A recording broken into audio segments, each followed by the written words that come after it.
Olá pessoal, tudo bem?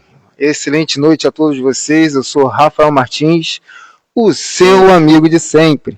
E hoje estamos aqui com ele, pastor Paulo César, meu amigo de longa data, não é não, pastor? Com certeza, Rafael Martins. Estamos aí caminhando já há algum tempo, né? E, para a glória do Senhor, nós estamos hoje recebendo aqui na minha casa, que é aqui na igreja, o Rafael Martins, que vai estar fazendo um trabalho. Ele tem um trabalho muito legal, chamado Pó de Vaso, então é com ele agora. É isso aí, pessoal. Você está no Pó de Vaso na minha casa. Embora estejamos aqui na igreja do pastor Paulo César, né? Aqui que virou o nosso o nosso setor aqui de entrevistas. É o que está acontecendo no mundo, gente. Vamos falar sobre o quê? O Apocalipse. Já estamos vivendo os últimos momentos? Será que já estamos vivendo o princípio das dores? Até onde vai essa luta mundial? Será que teremos uma terceira luta mundial? Vocês entenderam o que eu quero dizer, né? Não posso falar a palavra certa. Mas então, sanções, taxações, países aí exigindo diversos direitos de outros e alguns, como aqui, né, nas terras Tupiniquim, não querendo dar regalia, agir de acordo com, como que eu posso dizer, pastor? Vamos lá, me dá a palavra. Agindo corretamente, né, em benefício da democracia e tudo mais. Será que isso já é o princípio das dores, pessoal? Então, é nesse tema que nós vamos sanar a dúvida de muitas pessoas com relação à volta de Jesus Cristo e a tudo que está no Apocalipse. Tenho aqui as perguntas mais feitas e vamos passar para o pastor Paulo César. Vem? Vamos lá? Muito bom, Rafael Martins. É um assunto muito interessante. Embora muita gente tenha muita preocupação com o final dos tempos, preocupação, mas não tem tanto interesse. A maioria dos cristãos não tem interesse por estudar profundamente a escatologia bíblica. E por não ter esse interesse, porque na verdade não é um tema fácil, acaba tirando um pouco dessa necessidade ou dessa vontade de estudar a escatologia, de estudar os últimos dias. Eu quero só antes apresentar o meu livro, que eu tenho sobre esse tema. É um livro que eu escrevi, eu estudo esse assunto desde quando eu me converti praticamente, tá? Só que vai estar assim um pouquinho virado por causa do espelhamento, né? Os últimos dias. Olha como é que eu estava aqui, olha a foto. A foto dá para ver, né? A diferença, né? Então tem aí uns 16 anos esse livro aí. É isso aí. Tem 16 anos. Então, essa aqui foi quando eu comecei. Essa é a primeira edição. Primeira edição. Essa aqui é a primeira edição, gente. De forma artesanal. Tá? Esse livro... eu fiquei admirado com esse livro. Era feito em casa mesmo, numa impressora caseira. Matricial, aquelas antigonas mesmo? Aquela antiga, inclusive, não era de tone, não. Aquela é de cartucho ainda. Gastava muita tinta com ela, então. Entendeu? Porque eu até tenho uma de tone aí, tá até parada, que depois eu comecei a usá-la, mas as primeiras edições foi com aquela de cartucho. Que a gente tinha que ir lá, encher o cartucho, depois eu comecei a comprar as tintas, eu mesmo recarregava o cartucho. Aí tinha que pegar uma seringa com agulha, né, enfiar no buraquinho. E às vezes era luta. Às vezes dava ruim, que a tinta às vezes não era de boa qualidade, estragava o cartucho, aí tinha que comprar outro cartucho. Então todo o processo que a gente teve de edição de livro, e hoje, para a glória de Deus, eu publico meus próprios livros e também publico o livro de terceiros também. É isso aí, você querendo ter um livro, querendo realizar esse sonho, é só falar com o nosso pastor aqui, ó, Paulo César, que ele vai ser a ponte para a realização dos seus sonhos. É verdade, porque tem muita gente, Rafael, você que é escritor, né? Sim. Sabe disso, que as pessoas se esbarram na burocracia, na questão financeira às vezes, né? É verdade. Para editar, ele tem muita ideia, tem muita coisa escrita, Mas, no entanto, Para fazer aquilo ali se tornar algo material, né? Sair da tela do computador tudo e... depende de muita coisa. Depende de dinheiro, principalmente. E depende, porque tem gente que fala assim, isso é muito difícil, esse sonho eu não vou conseguir realizar. E eu consegui realizar de forma artesanal, muita gente falando, isso aí não dá certo, isso aí não funciona. Vai funcionar. E vendia os livros, dando curso, né, porque eu ia nas igrejas dar a palestra e vendia os livros. Entendeu? Então esse livro aqui, por exemplo, foi vendido mais de 1000 exemplares desse aqui, desse verdinho, e desse aqui uns 500 exemplares feitos por mim, né, manualmente, artesanalmente, e é uma coisa interessante. Agora, as pessoas têm muita dúvida sobre o Apocalipse, sobre a volta de Cristo, mas também tem preguiça de estudar. Tem dúvida e tem preguiça. Não é fácil. Né? Assim, eu, quando era novo convertido, eu comecei por uma dica de um pastor, né, que foi meu primeiro pastor, e eu passo essa dica para frente até hoje. Gente, comecem pelo Novo Testamento. Por quê? É muito mais fácil compreender. E o que um cristão novo convertido precisa? Ter a mente de Cristo. Né? E lendo o Novo Testamento, você consegue adquirir essa mente de Cristo. Você quer ser o que Cristo fala, você quer agir como Cristo age. Então, assim, você se apaixona cada vez mais por Cristo. E isso é muito bom. Mas quando eu cheguei no Apocalipse, eu travei, porque eu queria estudar. E a única coisa que eu tinha na época, que não existia internet ainda, era só de cenário, e mais nada. E eu não tinha biblioteca por perto, eu não conhecia muitas pessoas que entendessem do assunto. Então, assim, eu deixei abrir mão e não estudei, entendeu? Então, assim, hoje em dia eu preciso voltar com afinco, porque tem muito mais ferramentas, né? E tá aí o pastor Paulo César que vai começar nessa nova jornada. Vamos lá, pessoal? Vamos lá. Vocês estão comigo? Vamos lá? Pode vaso na minha casa com o pastor Paulo César de Oliveira, o homem. Vamos lá, gente. Ó, a primeira pergunta, a pergunta que não quer calar, hoje não é sobre a vida dele. Não. É sobre o Apocalipse.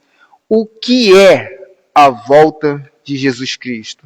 Eu acho que é uma coisa que entra muito assim na dúvida, né, no imaginário, porque cada um fala uma coisa. Uns dizem que ele vai voltar sobre as nuvens, outros dizem que ele vai vir, vai guerrear, tem Gog e Magog. Como é que é essa situação? Então, a primeira vinda de Jesus, Jesus já veio a primeira vez quando ele nasceu.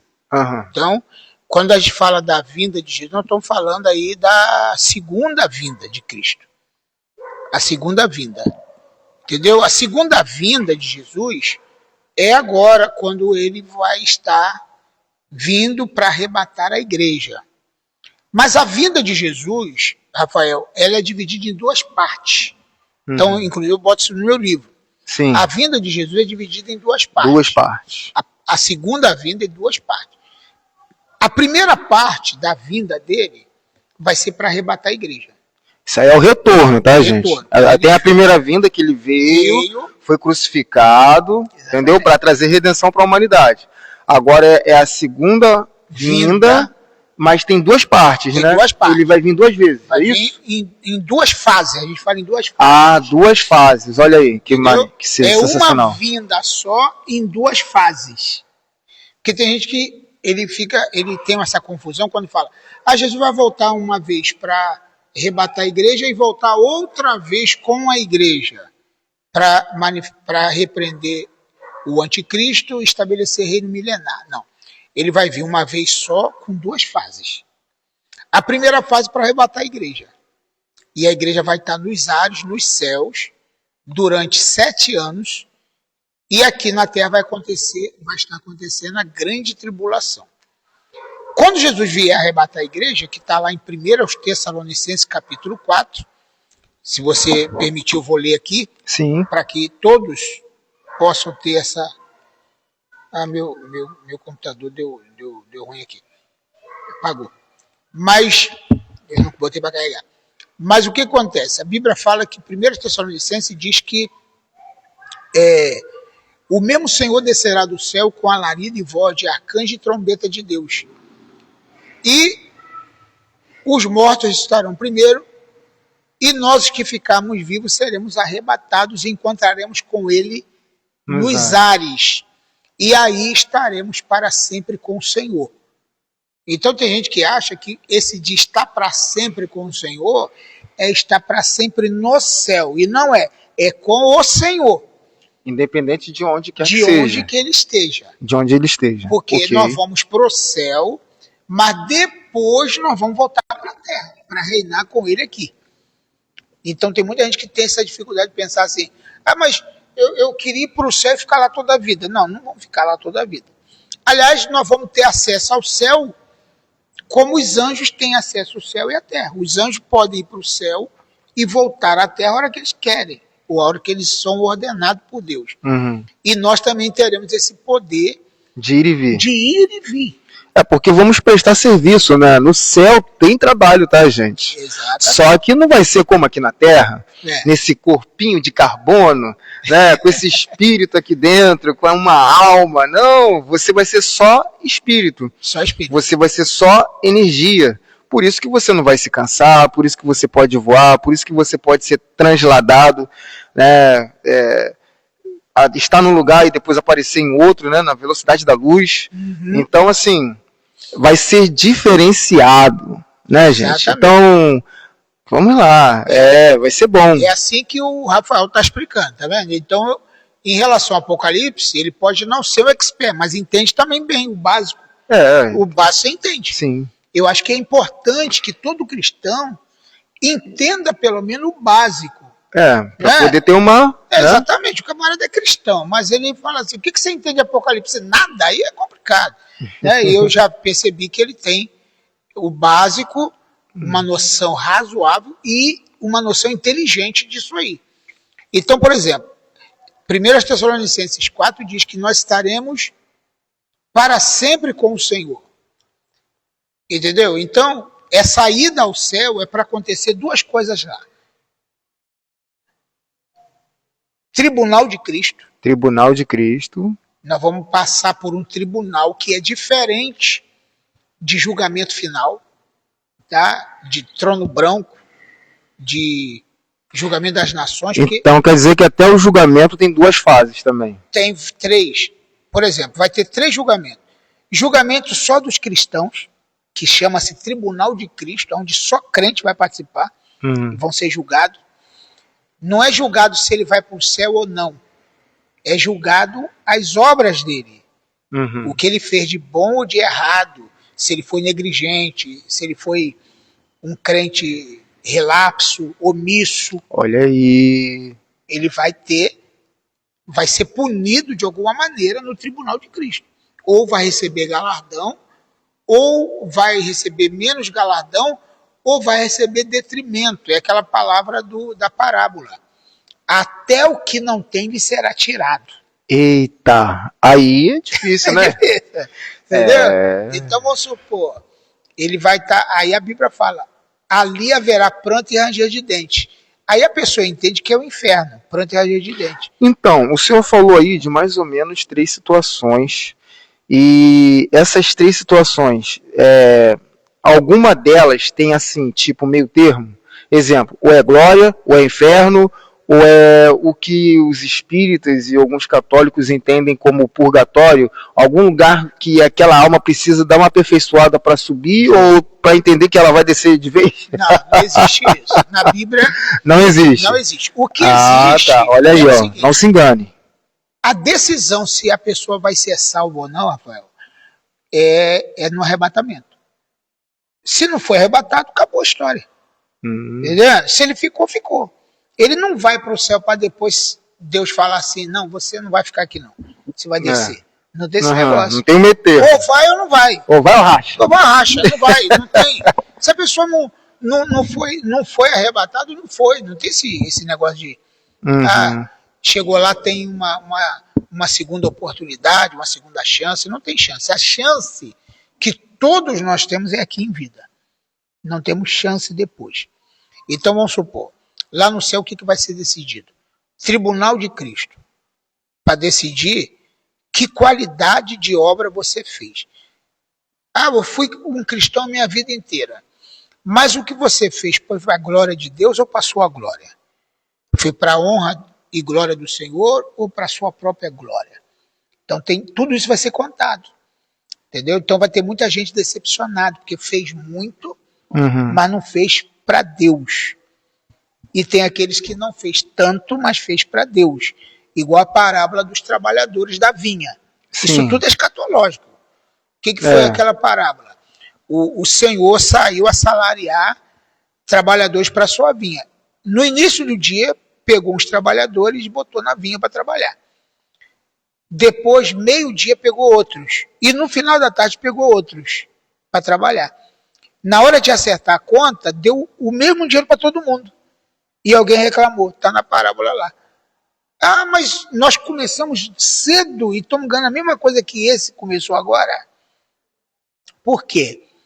Porque não é a quantidade de trabalho, é a qualidade. A qualidade de trabalho. Entendi. Entendeu? Como esse trabalho é feito, se é feito realmente de coração, com esmero, é isso? Exatamente. Ah, agora vocês estão entendendo? Porque se a pessoa, depois do... ele foi cristão, ele vai ficar. Pode ser que não fique, pode ser que ele seja arrebatado. Mas as obras dele vai ser queimado. O apóstolo Paulo fala que vai ser provada no fogo. Então, quando a pessoa fala no fogo, por exemplo, assim como a prata, o ouro, a pedra preciosa. Então, Deus vai testar se a obra da pessoa foi uma obra de ouro, de prata, de bronze, pedras preciosas, ou de palha ou de madeira. A obra que se queimar, essa vai ser punida. Eu fiz uma obra de madeira. Quer dizer, eu trabalhei, preguei, ganhei muitas almas, mas para eu me orgulhar do que eu fiz. Né? É como existe muitos aí, não estou julgando, mas tem muita gente que está fazendo muito, mas sem a devida qualidade para Deus. E Deus vai julgar isso aí. Entendeu? Agora, o que vai acontecer no céu também? Tá? Nós estamos aqui com alguns irmãos já ao vivo aqui. Ah, tá. O que vai acontecer nos céus? Vamos lá. Depois da boda do Cordeiro, depois do tribunal de Cristo, vai acontecer as bodas do Cordeiro. O que são as bodas do Cordeiro? É a festa do casamento. É quando nós vamos nos reunir com Cristo para concretizar o casamento que foi comprometido lá na cruz. Quando Jesus desposou a noiva. Então a noiva é a igreja que está esperando o retorno do noivo. Porque no casamento hebraico era assim. A noiva era resgatada, era pago um dote para a noiva, e Jesus não pagou um dote com prata, nem com ouro, nem pedra preciosa, mas foi pelo próprio sangue. Ele comprou a noiva pelo sangue dele, na cruz. E eu sempre falo que assim como Adão saiu do lado de Eva, assim como Eva saiu do lado de Adão, a igreja também saiu do lado de Jesus. Tanto é que quando ele recebeu aquela flechada no lado, saiu água e sangue. Quando ele foi... tomou uma investida, né, da lança de Longinos, saiu água e sangue. Representa o quê? Um parto. Como se fosse um parto. Porque quando uma mãe dá à luz um filho, o que sai? Água e sangue. Eu nunca tinha pensado por esse lado, como um parto. Saiu a igreja ali, a igreja foi gerada na cruz. Sim, com certeza. Tem igual todo Adão, sentido. Jesus é o segundo Adão. Exatamente. Paulo fala isso, né? Paulo fala isso. E a igreja é a simbologia da Eva. Na igreja, a Eva é um tipo da igreja. Aliás, as mulheres na Bíblia, ela é um tipo da igreja. Entendeu? E Eva é um tipo da igreja. Então, tanto é que Paulo fala assim: eu temo que assim como Satanás, como a serpente enganou Eva, exatamente, vocês, igreja, sejam também enganada. E vocês se apartem da simplicidade que é em Cristo Jesus. Então o que Jesus veio? Jesus veio, desposou a igreja, pagou o dote, e agora vai buscar, porque o casamento hebraico, judaico era assim. A noiva ficava desposada, já comprometida, não podia se relacionar com nenhum outro homem que já era adultério, mesmo não tendo nada com o noivo, mas ela já tinha um compromisso. É como se fosse um pré-casamento. Um pré-casamento, hoje a gente chama de um noivado, mas o noivado de hoje nem passa perto do que... Não, é muito diferente. É muito diferente do que era antes. Até mesmo as festas de passagem de infância para a fase adulta, né, que no caso seria o aniversário do menino de 18 anos e da menina de 15, é totalmente romano, né? É uma... Já puxa para o lado romano e não judaico. Isso aí. E, na verdade, a essência disso tudo, se eu não me engano, né, essa menina, dentro da cultura romana, ela teria que se relacionar com alguns homens antes de casar, é isso? Da cultura romana? Não, a cultura romana é o seguinte, nós adotamos muita coisa romana. Infelizmente. Inclusive, por exemplo, o vestido véu grinalda, vestido branco. O branco sempre existiu, né?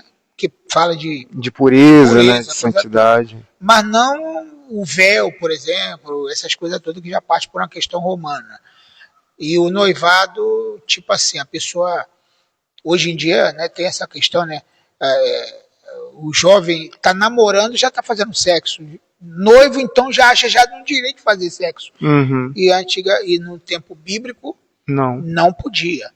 Ele já tinha um compromisso, mas não podia ter sexo. Entendeu? Então, o que acontece? Jesus comprou a igreja e agora vai vir buscar. Tanto é que Jesus falou, a vinda do Filho do Homem, ninguém sabe. Unicamente meu Pai que está no céu. É claro que Jesus hoje sabe. Que ele estava encarnado e limitado. Então, quando ele disse isso, ele falou que nem os anjos, nem meu Pai. Mas aí, no capítulo 28 de Mateus 18, ele diz, é-me dado todo o poder no céu e na terra. Então, depois da ressurreição, Jesus sabe tudo. Então, vamos supor, a hora da vinda do Filho do Homem, ninguém sabe. Porque o noivo não avisava para a noiva quando ele ia vir. Ou o pai do noivo. O pai do noivo era que decidia a hora dele vir. Isso. Entendeu? O pai do noivo é que decidia, meu filho, vai lá buscar tua noiva, já está na hora. Entendeu? Então é mais ou menos isso que Jesus quis dizer. Mas aí, no caso, o pai do noivo preparava tudo, né? Ele preparava o que exatamente? A festa ou a casa? Ou era tudo mesmo? Quem preparava tudo é o pai do noivo e o pai da noiva também, dependendo do acordo que faziam, né? Tinha um acordo. Não, eu vou dar isso, eu vou dar aquilo. Entendeu? Hoje em dia quem prepara é o pai da noiva, né? Festa, né? A festa. Mas nessa cultura judaica, o compromisso fica mais com o pai do noivo, da festa, né? Tanto é que vai haver uma festa no céu quando a igreja chegar. Vai haver festa no céu. Exatamente. E vai ter anjos voando. Exatamente.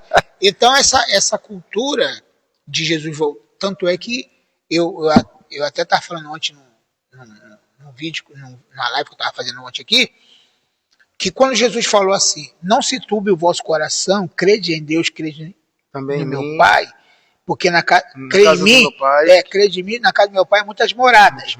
Porque ela estava assim, tá bom, meu amor, você vai vir me buscar tal dia, ou quando é, não sei, mas você fica tranquila, não se turbe o coração, porque na casa do meu pai tem muitas moradas, ou seja, meu pai é muito rico, tem muita coisa, não vai faltar nada para você.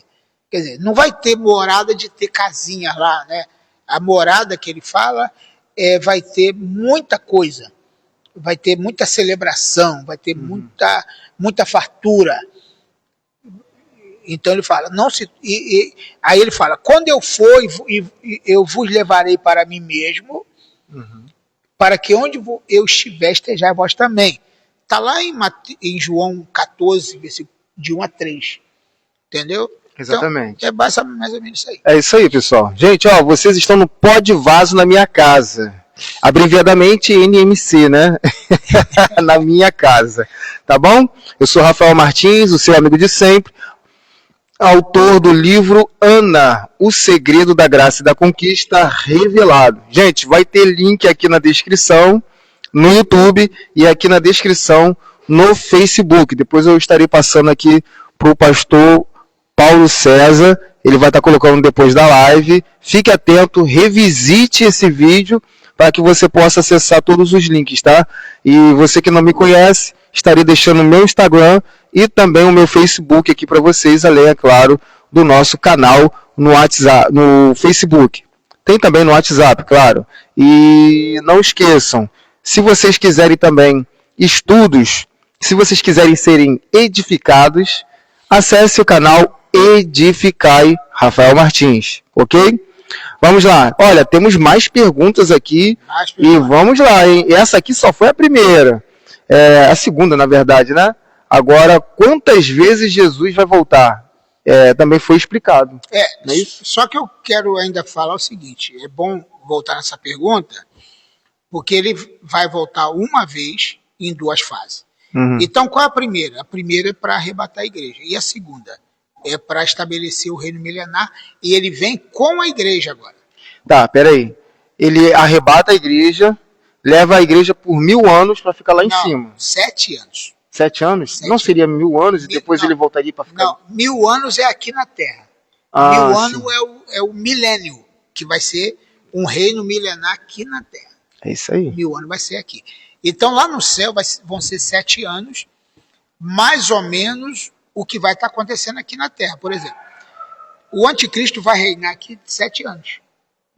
Durante esses 7 anos que o anticristo vai reinar, ele vai subjugar muitas pessoas.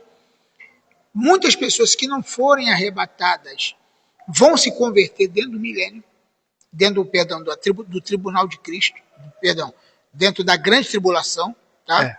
Não se pode confundir isso. E muitas vão se converter e vão ser perseguidas, porque vão rejeitar o sinal da besta.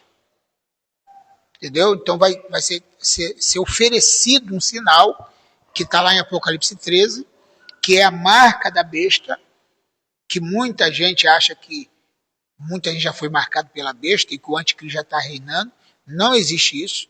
Se o anticristo estivesse reinando e já estivéssemos na grande tribulação, a gente não conseguiria nem ter igreja aberta. Né? Não teria. É verdade. A perseguição seria muito, né? Seria muito grande, embora exista perseguição em outros países, mas não chega nem perto do que vai acontecer dentro da grande tribulação. Eu acredito que a gente está no início das dores, pastor. Sim. O início das dores são esses sinais. Né? Jesus falou assim, ó, e vocês ouvirão de guerras, Mateus 24, e rumores de guerras. É o que nós estamos vendo hoje. Além de guerra realmente física, existe guerra virtual, guerra econômica, guerra financeira, né, onde os países estão ameaçando um ao outro com taxações e tudo, né? E não só o Brasil, mas outros países também estão sendo taxados. É uma guerra financeira, né, que tem se levantado aqui. Exatamente. E isso tudo é um prenúncio de um grande acontecimento, porque dinheiro vai acabar, e a Bíblia fala em Apocalipse 13 que quem não tiver a marca da besta não vai poder nem comprar nem vender, nem negociar nada, e vai ter muita gente que não vai querer a marca, porque a marca ainda não veio, o sinal não veio, alguns falam que é o chip, ele não veio, mas quando ele vier, o cristão verdadeiro vai entender que é o anticristo que está forçando isso. Então ele vai rejeitar, e por rejeitar vai ser perseguido e vai ser entregue até a morte, dentro da grande tribulação. Lá no céu vai estar acontecendo o tribunal de Cristo, vai estar acontecendo o tribunal de Cristo e acontecendo também o tribunal de Cristo e a boda do Cordeiro. Só que na boda do Cordeiro, o que nós precisamos entender? É a festa do casamento. E no tribunal de Cristo é quem vai receber o julgamento. Quando acontecer isso, e aqui a grande tribulação, Jesus vem com a igreja para aniquilar o anticristo e estabelecer o reino milenar. Aí acabou a história. Acabou a história até aí, porque ainda tem milênio, tem muita coisa para acontecer. Muita coisa. E, então, assim, o senhor acredita que quando Não, aqui no caso o milênio vai ser aqui, só Aqui vamos ficar só 1000 anos e depois vamos voltar para o céu, é isso? Não, nós vamos reinar com Cristo eternamente, que não quer dizer que seja no céu, mas reinar com Jesus. Aí vem eu falo aqui no meu livro, é o perfeito estado. Ó, vem o juízo final. O que é o juízo final? É onde os ímpios vão ser julgados. E nós, a igreja, vamos julgar os ímpios com Jesus. E chama-se juízo final. Tá vendo aqui? Ó? Juízo final. Que também tem na Bíblia o nome de trono branco. Uhum. Aí, depois do juízo final, o eterno e perfeito estado. Eterno e perfeito estado. É quando nós vamos gozar da eternidade com Jesus. Aí vem a eternidade. Nunca mais ninguém vai morrer. Eternidade. Sim. Seremos eternos. Entendeu? Vem a eternidade. Pronto. É por aí. É isso aí. Até porque a energia nunca morre, nunca se perde, ela só se transforma, né? Exatamente. Vamos lá, gente. Olha, então, vamos lá. E quando isso acontecerá? Tem algum momento específico? A gente pode saber assim, rapaz, ó, a volta de Cristo está marcada aí para 2027, no dia 7 de julho, a 12h30. Não. Tem isso? Não tem. Muitos estudiosos tentaram descobrir Uma data não específica. pela numerologia, ou Cabalá. pela Cabalá, ou então pelos astros, né? Uhum. Sobre a volta de Jesus.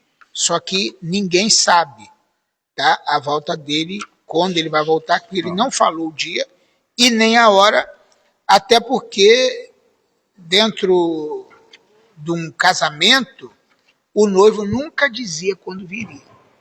Até ele falou assim, pode ser qualquer hora, meia-noite, pode ser ao cantar do galo, pode ser ao meio-dia, qualquer hora. Por isso que as virgens, que são as damas de honra, têm que estar com as suas lamparinas acesas, vigiando. Alguns falam que as virgens é a igreja, 2 tipos de igreja, aquela que estava preparada e outra não, mas no sentido geral, a igreja tem que estar com as suas lamparinas acesas e com azeite. Porque qualquer momento o noivo pode vir e alguém vai gritar. Aí vem o noivo. Esse grito são as trombetas, né? É o alarido que Paulo fala em 1 Tessalonicenses. Uhum. Aí vai ser aquela correria e quem não se preparou não vai poder entrar. Essa é a grande questão. Entendeu? Então não tem dia nem hora. Eu até falo aqui no livro, tem dia que Jesus, está marcado o dia que Jesus voltar? Não está escrito, porque ele não disse a data. Mas tem uma coisa que ele falou. Assim, quem falou foi os anjos, em Atos, né? Assim como vocês estão vendo o Filho do Homem subir, da mesma forma ele descerá um dia. Só que na primeira fase, ninguém vai ver nada. Ele vai vir nas nuvens, seus pés não tocarão na terra e ninguém vai ver nada. A igreja simplesmente desaparecerá. Só que essa questão de desaparecer é muito... Isso aí eu falo aqui no meu livro, que é o seguinte, não é desaparecer, todo mundo sumir e ficar só a roupa do Rafael, a minha roupa, não. Vai ser um arrebatamento pior do que se imagina. Não é o arrebatamento igual o filme lá, deixado para trás. Uhum. Porque o filme ilustra como se o arrebatamento fosse algo... sumir todo mundo. Mas a Bíblia diz que o arrebatamento vai ser, sabe o quê? Vai ser uma morte súbita. E vai subir só o espírito da pessoa. Ou seja, o corpo vai voltar para a terra. E as roupas vão ficar. E aí sobe só o espírito. Só o que veio do céu. Porque o corpo, como diz Salomão, volta ao pó. E o espírito volta a Deus que o deu. Que é o fôlego de vida, né? Exatamente. E também somos uma fagulha divina. O o apóstolo Paulo fala que carne e sangue não herdarão céus, não né? herdarão o reino dos céus. É. Então, essa questão é muito... Tem gente que ele fica assim, meu Deus, eu pensava que ia sumir todo mundo e desaparecer, não sei o quê. No filme, antigamente, a minha avó botava um vídeo não, um LP chamado Arrebatamento. Eu acho que é esse nome, mas era um outro nome, que contava a história do arrebatamento. Aí era aquela gritaria e tal. Inclusive, no disco, antigamente, dizia que mulheres de barrigas, os crianças iam subir da barriga das mulheres, e que bebê no carrinho ia desaparecer. Um monte de coisa que, na verdade, não é bíblico. Tá? A verdade é que pó vai voltar para o pó, e a terra vai voltar, e o espírito vai volta para Deus. Vai ser desta forma, e não dessa forma que alguém está falando. E eu próprio isso na Bíblia. Está lá em Lucas, capítulo 27, se você quiser ler, está lá. Capítulo 22, se eu não me engano, versículo 26, porque a Bíblia pagou aqui, mas a gente pode ver até no telefone aí na Bíblia. Então, na verdade, o arrebatamento vai ser pior do que as pessoas imaginam. Porque sumir todo mundo é tranquilo. Sabe por que é tranquilo? Porque não vai dar trabalho para ninguém. O problema é morrer um monte de gente, deixar um montão de corpos espalhados por aí. Para serem enterrados ou ficar cheirando mal sobre a terra, né? É isso que vai acontecer. Que é muita gente para poder dar conta de conta. enterrar, né? É por isso que a Bíblia fala que aonde estiver o cadáver, se ajuntarão as aves. Como é que será aquele dia, Senhor? Aí Jesus falou, quem estiver no campo, uma será tomada, outra será deixada. Quem estiver na cama, um será tomado, outro será deixado. Quem estiver na lavoura, um será tomado, outro será deixado. Senhor, quando será isso? Onde estiver o cadáver, se juntarão as águias. Está lá em Lucas. Mateus também está escrito. Entendeu? E eu falo isso aqui no meu livro sobre isso. Entendi.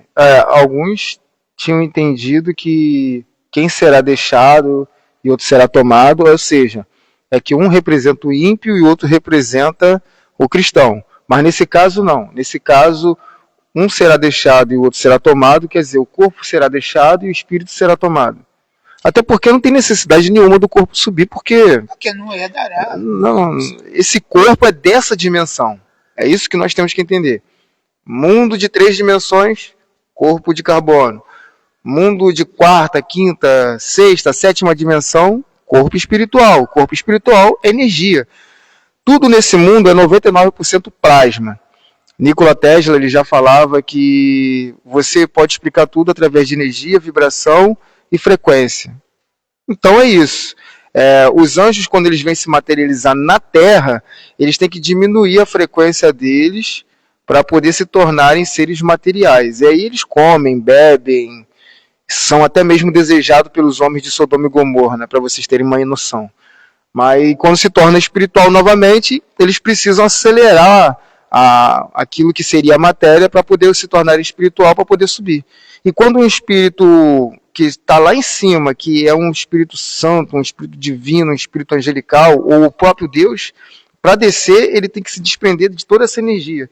Aí o pastor Daniel Lopes ele vai falando de Deus, né, no Monte Sinai, que quando ele fala que ele quer se encontrar com Moisés, e Moisés está pronto para subir o Monte Sinai, ele fala, não se chega para cá agora não, fica mais um tempinho aí. E aí passa-se 40 dias e depois Deus chama. Por quê?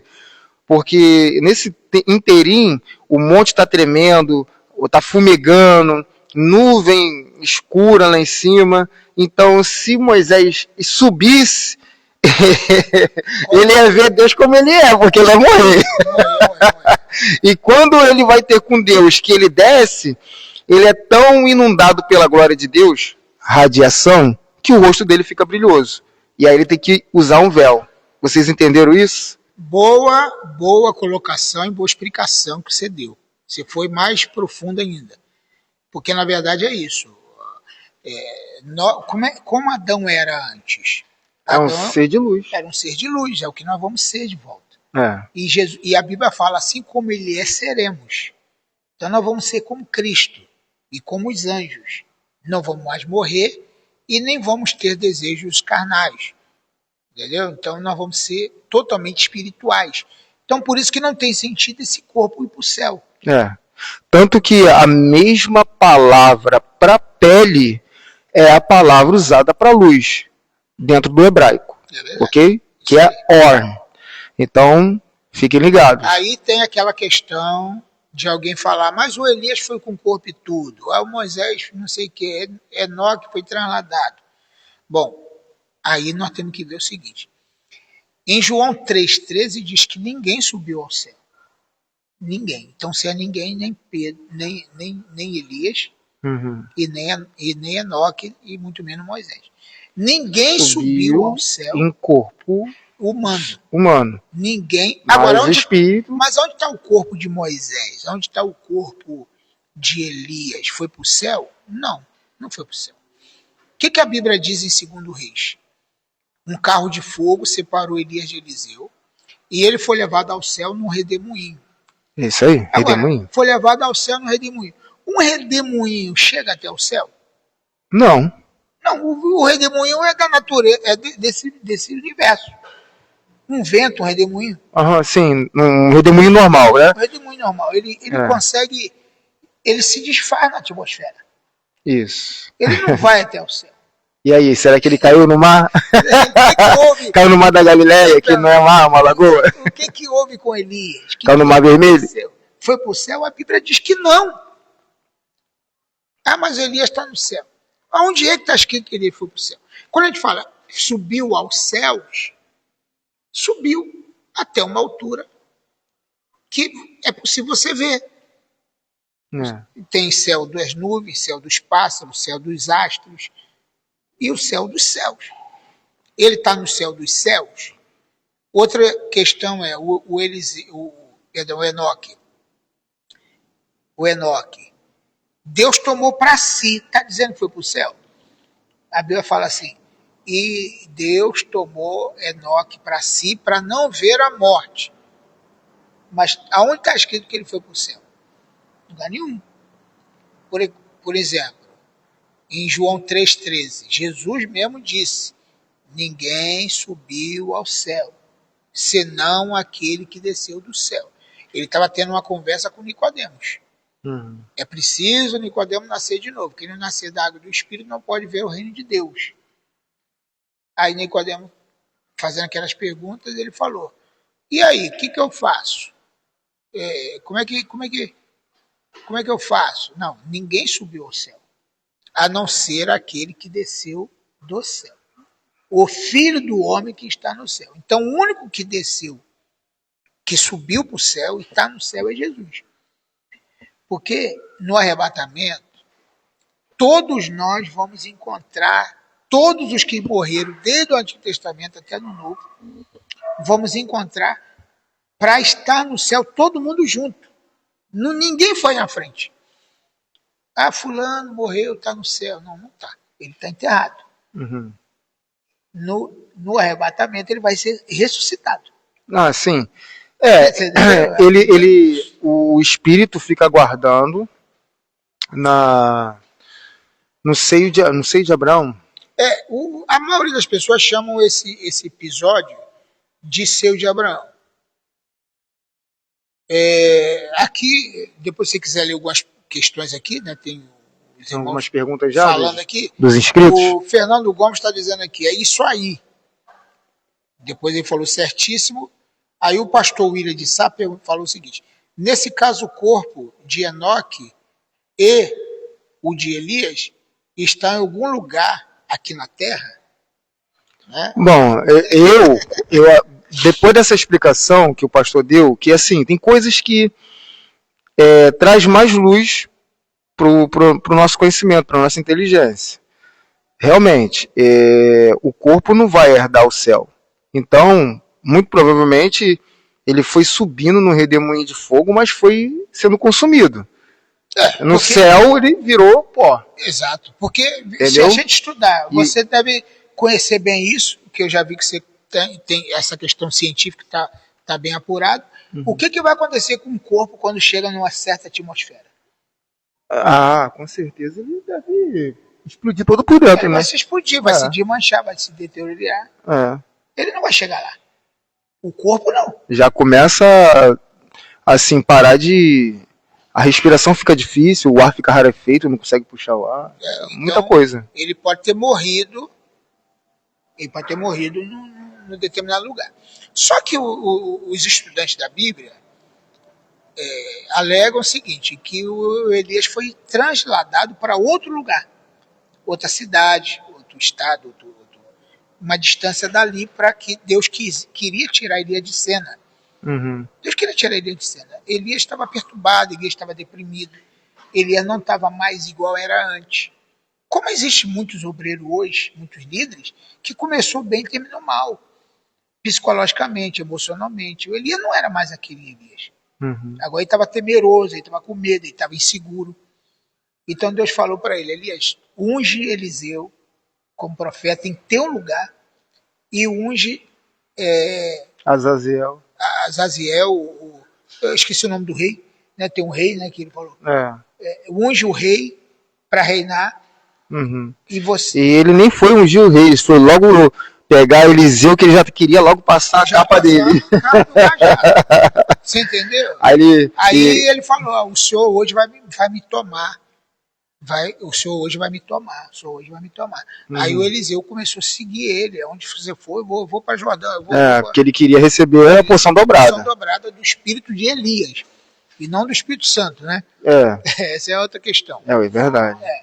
Ele foi receber o espírito do Elias. A intrepidez, a autoridade, a personalidade firme, né? Porque eu creio que Eliseu, como ele nasceu numa família de fazendeiro, ele tinha aquilo que a gente chama de diplomacia. Elias não era nada diplomático. Segundo a minha palavra, vai acontecer isso, pronto, acabou e tchau. E se quiser, aceita. Se não quiser aceitar também, vai acontecer do mesmo jeito.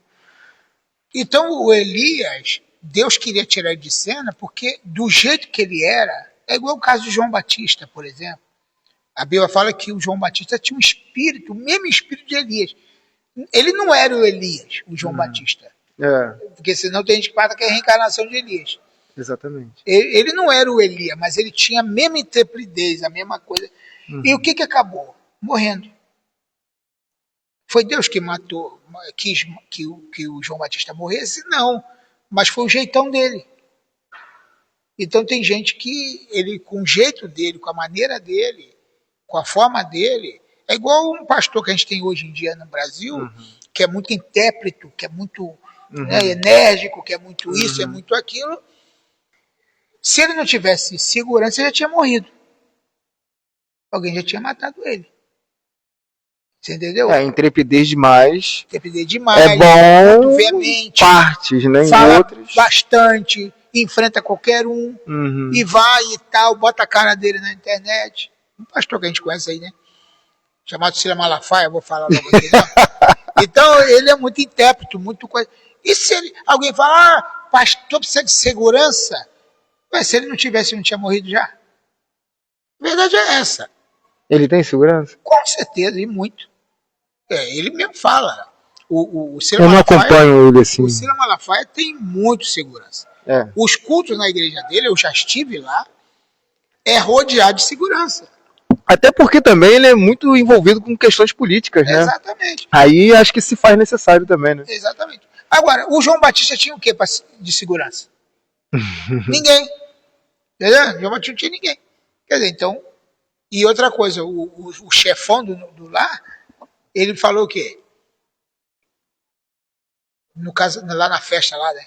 O que você quer que eu te dou? Qual o presente que você quer? Eu quero a cabeça de João Batista. Então, tá. Já que você me pediu isso, eu vou te dar. Eles foram lá prender o João Batista e mataram o cara. Mas então, aí é que tá o X da questão, né? A gente tá mudando um pouco o foco da conversa, mas... Pra falar de céu, né? Pra falar de céu. Mas assim... De quem tá no céu. Eu acredito que chegou a hora também de João Batista. Até porque se ele veio no espírito de Elias, ele poderia fazer como Elias fez, né? Se eu sou um homem de Deus, então que desça fogo do céu e consuma os seus 50. Se bem que foi Eliseu que falou isso, né? Depois que ele pegou a Não, capa. foi Elias. Foi Elias mesmo, né? Elias. Então tá certo. Então, gente, que vamos lá. coisa, hein? Olha que papo gostoso, dá para ir para lá, dá para ir para cá. O pastor William foi o seguinte, ou no caso, é um caso à parte, né? Aí o Fernando está falando, ele está no paraíso, né? O Fernando está no paraíso. Mas vamos lá na pergunta. Fernando, bacana, obrigado por você estar assistindo aí, tá? Você, pastor William e todos que estão participando. A questão de paraíso é um problema sério na interpretação de muita gente. Quando Jesus falou para o ladrão da cruz, hoje mesmo estarás comigo no paraíso, aliás, não tem nem essa palavra hoje mesmo. Em algumas Bíblias até pode ter. Mas a palavra é, hoje estarás comigo no paraíso. Não é hoje mesmo. Entendeu? Hoje mesmo. Né? Se você for ver direitinho nas Bíblias originais, nas traduções mais voltadas para o original, não tem essa palavra mesmo. Tem a palavra hoje estarás comigo no paraíso. Mas também não está escrito igual as traduções da Testemunha de Jeová, a tradução do Novo Mundo.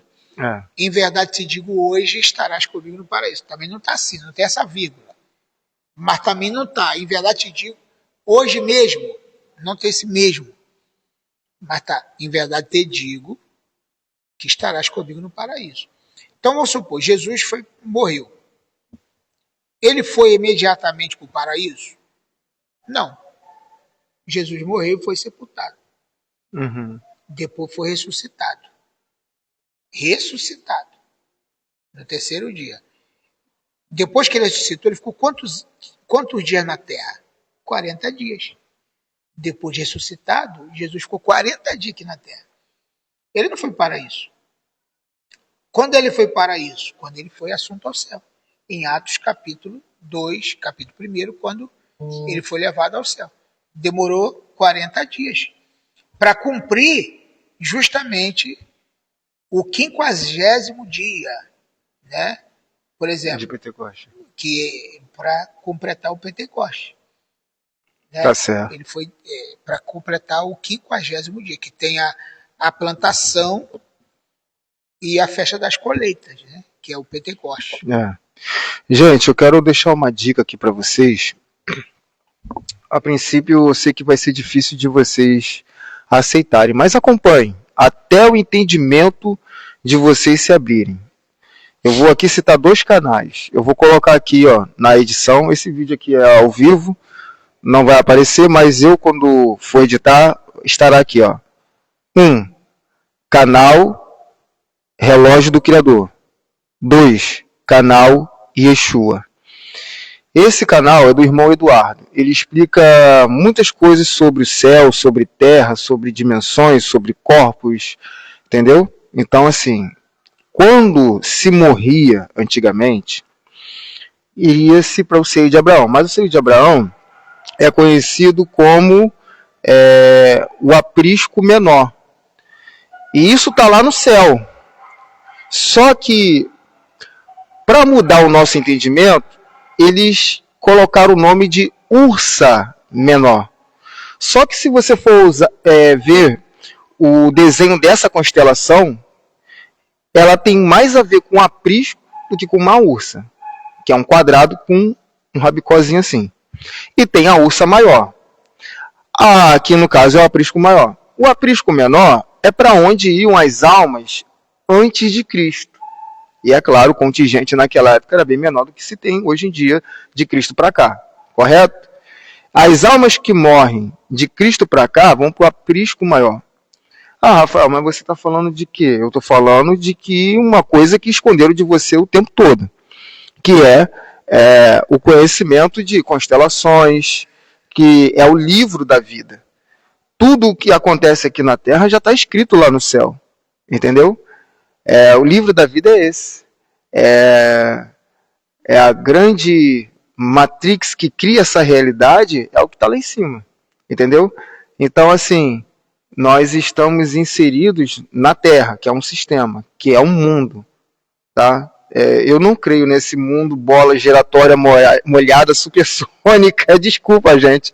Se alguém ainda tem esse entendimento, por favor, procure um conhecimento diferente e assista esses 2 canais, tá? Canal Yeshua e canal Relógio do Criador. E você vai ver que todo esse sistema, Terra e constelações, realmente é um relógio. Se destruíram as pedras guias da Geórgia. Quando se olhava para o buraco que tinha nessas pedras guias da Geórgia, você conseguia enxergar a Polaris. Ela foi destruída justamente quando não dava para enxergar mais a Polaris dentro dessa pedra. Por quê? Ela estava a 30 graus, agora ela está menos. E quando ela estiver a 90 graus, aí sim, as portas do céu vão se abrir, né? Aquele que tem a chave de Davi, aquele que abre e ninguém fecha, aquele que fecha e ninguém abre, para poder vir e arrebatar a sua igreja. Aí vai se abrir o grande portal para poder receber todas essas almas. Entendeu? Assiste lá, vocês vão entender melhor. Bacana, boa dica, boa dica. E o que acontece? Em relação a paraíso, né? A pergunta do Fernando, está no paraíso, é a mesma coisa a questão da... Eu expliquei sobre o ladrão da cruz, né? Que ele não está no paraíso, porque ele está numa dimensão chamada Kairos. Isso. O Kairos é o tempo de Deus. Tem o Cronos, o Kairos e o Aion. Então, o Kairos é o tempo de Deus. Então, vamos supor, quando o ladrão da cruz acordar na ressurreição, é como se ele tivesse morrido naquele dia. Hoje mesmo. Porque ele entrou num mundo de descanso, tá? Porque ele não está sabendo de nada. Porque tem muita gente, inclusive até o Fernando, já conversei isso com ele, que na verdade não se trata de sono da alma, que a pessoa está dormindo, não. Ele, na verdade, ele entrou nesse túnel e vai sair do outro lado há 2.000 anos atrás, há 2.000 anos na frente. Quer dizer, então para ele é como se todo mundo tivesse junto, eu e você que fomos depois, fomos por último, mas nós vamos todos encontrar nos ares e vamos estar sempre com o Senhor, de uma vezada só. É como se ele tivesse fechado os olhos e quando ele abrisse, ele já tivesse visto todo mundo, né? De todas as gerações, de todos os tempos. De todas as nações também, né? As nações, de uma vezada só. Porque ele não foi primeiro para depois a gente ir. Nós vamos todos juntos. Todos juntos. No abrir e fechar de olhos. Né? Não abrir e fechar, não. No abrir e piscar de olhos, que é diferente de fechar de olhos, né? De piscar de olhos. E aí outra questão é a questão da... Porque o que nós propomos, né, o Rafael? É a questão da gente fazer várias séries dentro dessa... Né, disso aí. Temática. A gente não vai conseguir esgotar nada aqui. Não. Hoje é só um aperitivo para vocês ficarem com água na boca e semana que vem, com certeza, tem mais. Tem mais. É isso aí. Esse é só o primeiro episódio. E tem a questão do rico e do Lázaro, porque tem muita gente que fala assim, que é uma parábola real. É uma parábola de ensinamento. É uma parábola escatológica. E não algo que aconteceu. Jesus está falando uma coisa, como será e não como é. Quando ele conta a história, ele está contando a história para mostrar como será e não como é. Deu para entender o que eu estou falando? Então, vamos supor, a parábola não é uma realidade, mas é um ensinamento. Por exemplo, que no final dos tempos, o que vai acontecer? O rico, ou a pessoa arrogante, não é o rico, né? Porque esse negócio de rico não entrar no céu não existe. Né? Tem gente que fala assim, nenhum rico vai entrar no céu. Então ninguém vai querer ser rico. Não quer dizer nada disso. Rico não vai entrar no céu. Ser rico é uma bênção, tá, gente? Se esforcem. E aí o rico, o arrogante, o soberbo, né? Ele vai pro Hades. Ele vai pro Hades, ele vai pro inferno, ele vai... E o justo, aquele que é um cristão justo, que foi sempre pobre, teve muita dificuldade, mas sempre amou o Senhor, ele vai para Deus, que na parábola é chamado de seu de Abraão. É um nome fictício. Esses personagens nunca existiram, nem que existiu esse rico, nem existiu esse Lázaro, o seu de Abraão é o nome. Pronto, Jesus falou, mas Senhor, manda que alguém, o rico lá no Hades, queimando na chama, manda que alguém avise meus irmãos, eu tenho 5 irmãos, para que não venha para cá, para esse lugar de tormento. Jesus falou, eu mandei os meus profetas. A lei e os profetas estão lá, eles quiserem, eles ouvem, se eles não quiserem ouvir... Exatamente, eu mandei meus profetas. Então Jesus está dizendo o seguinte, para aquela turma lá, porque a parábola, Jesus estava contando, não para os discípulos, Jesus estava contando para os fariseus. A parábola está dizendo... Que eram os ricos. Que eram os ricos. Os que eram cheios de si. Cheio de si. Jesus não estava contando. Para quem era a parábola que Jesus estava contando? Aí essa é a questão. Jesus não estava contando essa parábola para os discípulos. O discípulo estava ouvindo, mas Jesus estava conversando com os fariseus. Porque veio uma pergunta antes. E quem perguntou foi o fariseu. Jesus falou, existiu um rico e um homem chamado Lázaro e tal. Entendeu? Porque também essa parábola, ela vem em sequência daquela parábola do rico, do jovem rico. O que eu devo fazer para herdar o reino de Deus? Aí Jesus falou, é muito difícil. É mais fácil um cabelo entrar pelo fundo da agulha do que um rico entrar no reino dos céus e tal. Aí vem a sequência das parábolas. Tá?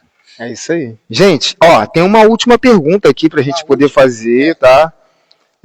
Eu já perguntei sobre como se preparar para a volta de Cristo? Isso, não. Não, então são 2 perguntas. É essa aí? Como se preparar? Isso, para a volta de Cristo. O primeiro preparo para a volta de Cristo é aceitá-lo como Senhor e Salvador. Exatamente. Sim. Porque não adianta você viver aparentemente uma vida de santidade e você não ter uma vida de comunhão, de adoração com o Senhor. E tem muita gente que acha que se preparar é se abster de algumas coisas, por exemplo. Né? Quem é casado, por exemplo.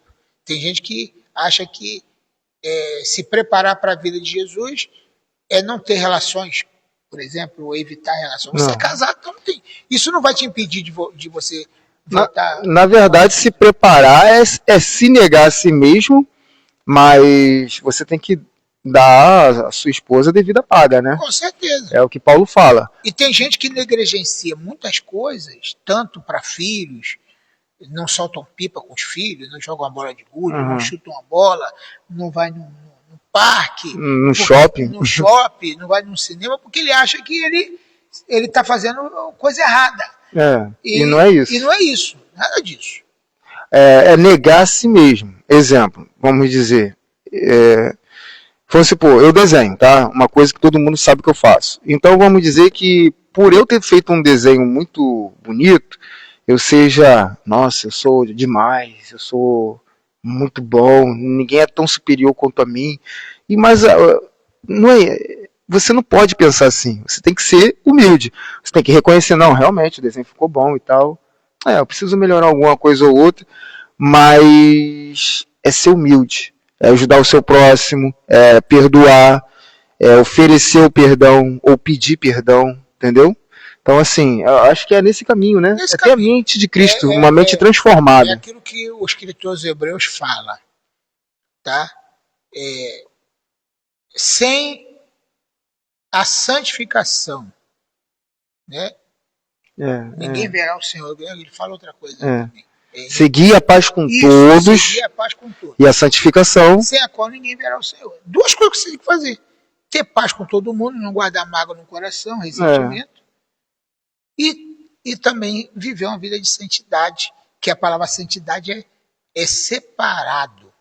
No original, exatamente. Separado. Você tem que ser separado, entendeu? Do sistema, separado do mundo, viver uma vida integralmente para Deus. Isso é uma preparação para o dia do arrebatamento. É isso aí. Maravilha, né, gente? Respondido aí a penúltima pergunta, agora a última. Os salvos receberão recompensas? Aí é que tá. O galardão. É aquela questão do galardão. E é no tribunal de Cristo que vai ser decidido a quantidade e a qualidade da recompensa. E o que será esse galardão? É uma coroa? É uma pedra? É um nome? O que é? um pagamento, um bônus, até porque na parábola lá dos talentos, né, um recebeu 2, outro recebeu, né, um recebeu 1, né, um recebeu 5, vamos dizer assim, outro recebeu 2, outro recebeu 1. Um talento, cada um recebeu. Aí o que recebeu 5 granjeou e ganhou mais 5. Multiplicou. O que recebeu 2 multiplicou e ganhou mais 4. Mais 2, ficou 4. E o que recebeu 1 enterrou. Ah, por que você enterrou? Porque eu sei que sou um homem duro e tal, então eu enterrei. Toma aqui o que é teu. Você devia colocar no banco para pelo menos render juro. Pegue ele, e lança amarre, fora. lance fora, porque ele é um servo mau. É um servo inútil. Inútil, né? Pior ainda. Mau e negligente servo. Aí vai dizer por que recebeu 5. Você que recebeu 5, foste fiel no pouco, sobre muito eu te colocarei. Entra no gozo do teu Senhor, quer dizer, o galardão. Vai receber mais. Quem recebeu 2, você multiplicou, bom e fiel servo. Vem cá. Foste fiel no pouco, sobre muito te colocarei. Entra no gozo do teu Senhor. Aí quem recebeu 1 e enterrou, mau e negligente servo. Você devia multiplicar o talento. Então, na verdade, no dia do Tribunal de Cristo, vai ser julgado justamente isso. Porque Jesus te entregou um talento e você está fazendo o que com ele? Jesus me entregou um talento, eu estou fazendo o que com esse talento? Eu estou multiplicando? Continua utilizando ele? Eu estou trabalhando, continua pregando, estou cuidando. Está se aperfeiçoando. Então, viu? Essa é a questão. Então vai ter recompensa sim.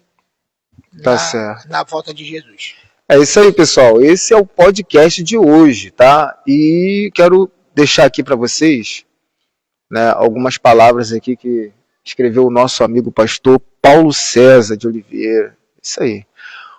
Outros aspectos importantes. A volta de Jesus é uma bendita esperança para os cristãos. Jesus voltará para buscar e salvar aqueles que nele creram. Haverá julgamentos para crentes, tribunal de Cristo, e incrédulos, o grande trono branco. E esse será o grande e terrível dia do Senhor, né? Que eu acho que o julgamento de Deus vai ser assim mais terrível do que de Cristo, né? Você tem alguma outra pergunta sobre o Apocalipse ou a volta de Cristo? Se tiver, deixa aqui embaixo nos comentários e na próxima semana estaremos voltando com este mesmo tema e outras dúvidas e outras questões ainda mais profundas para que possamos discutir aqui de forma a trazer entendimento e luz para o seu conhecimento. Amém? Eu sou Rafael Martins, o seu amigo de sempre. E eu quero agradecer ao Rafael Martins por ter vindo até aqui, né?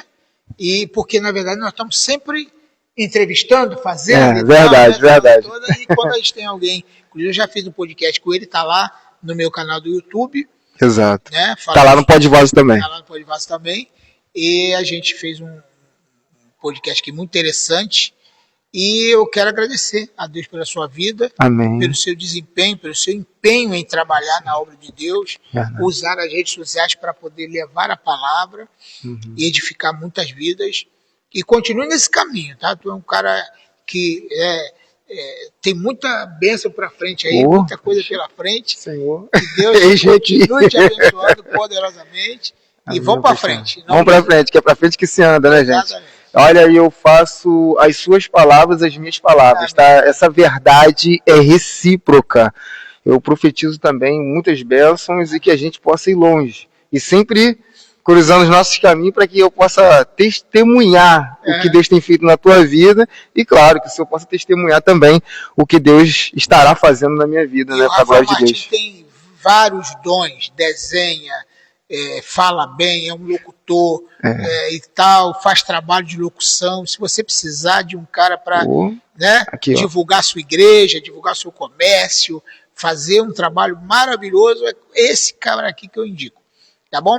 Além de ser escritor, é palestrante, trabalha muito bem, tem muitos vídeos e vamos para frente. Deus abençoe. Amém. Deus abençoe a todos. Graça e paz.